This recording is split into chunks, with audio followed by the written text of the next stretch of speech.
Howdy, Tomo here. So this is a door from a 2004 Honda Accord.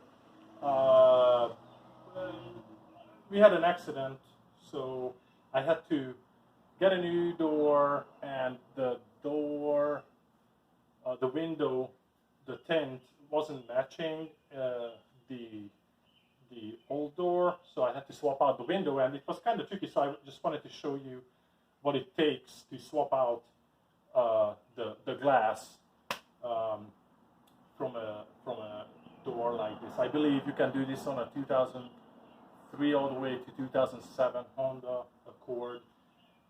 This is a rear door. That's kind of important too. So this is already in pieces, cut up pretty bad because of the accident. But I'm going to show you kind of the highlights. So this is the panel that covers the door. There are 3 screws you have to remove. There is a rubber flap here that you can just simply take out. And then there's going to be a screw underneath here that you have to remove. And there is another plastic piece that covers the door handle. There is a little latch in this corner. You kind of have to use a small flathead screwdriver to push that latch in, and then with the same screwdriver you can pry this plastic cover out, and that exposes 2 screws from here. So once those screws are removed, what you want to do, you want to grab the door here, and you with your finger you can kind of go underneath this rim, and you pull on this corner, the bottom left corner. Once that is done, you can go along the bottom edge and do the same thing, kind of pop whatever holds it in place. It's very important. You don't want to do it on the top, because there are 2 problems in the top. You have the doorknob, and also there's like a little thing that kind of hangs over into the door. So what you want to do, you want to carefully, once all those little things pop, you want to move the whole panel up, and then you carefully you put some distance between the panel and the door itself. There are 2 things you have to remove.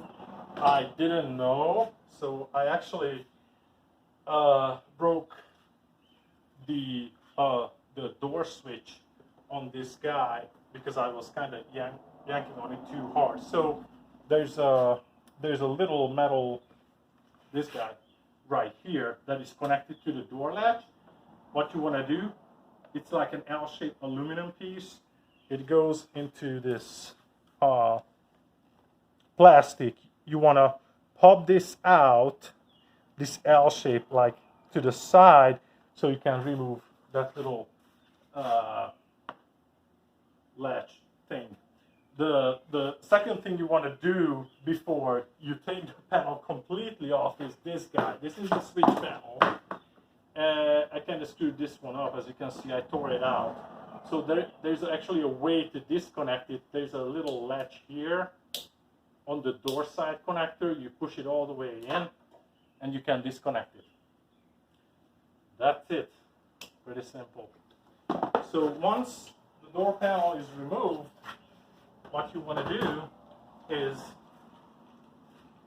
lower the big panel all the way down to the bottom. And then what you want to do, there's a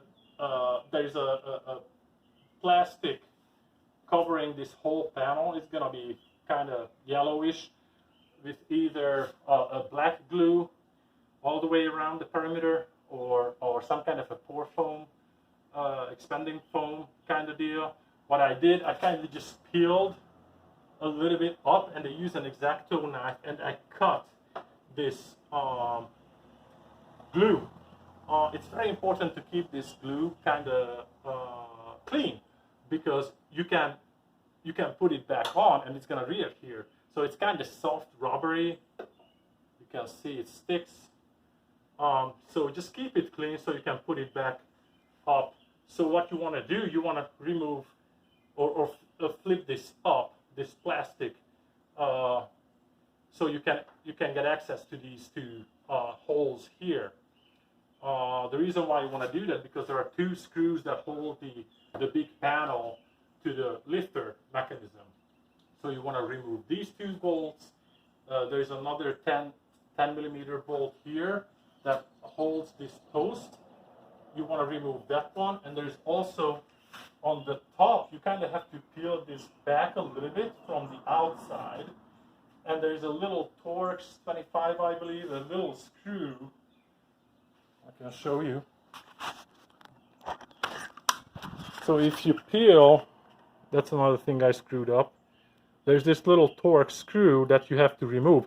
So you don't want to go all the way like I did, because I popped this out. So you just want to kind of like keep this in place and do it like that.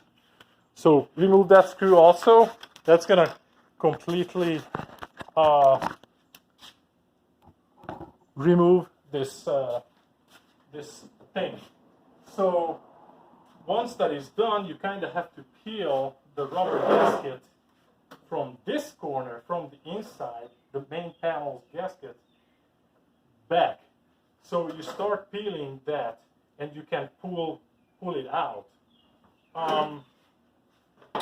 Once that is done, you will be able to completely remove this post. Once this is removed, you can remove the small glass. You kind of have to hold it like this and pull on it real hard, because this rubber gasket is it's in there, so you really have to pull hard. Once that is done, because you already disconnected, remove the two bolts that holds the panel, you can just easily reach in there and pull the glass out from here. So it goes in like that. You're gonna have a ton of room to do all this. So that's what you have to do. So once the glass out, you can take your new glass and kind of reverse the whole thing. While it's all the way down, you put the new glass in, two bolts back in, put the small glass in here, put this post back into its place, put the gasket in, roll the window up. It's pretty straightforward. You don't have to peel this plastic all the way back, just from the bottom. I forgot to mention there's a little black cover piece here. You kind of have to pop that out with a spatula or something like that. That's pretty much it. Hopefully it's gonna save you some headache and broken plastic. Bye.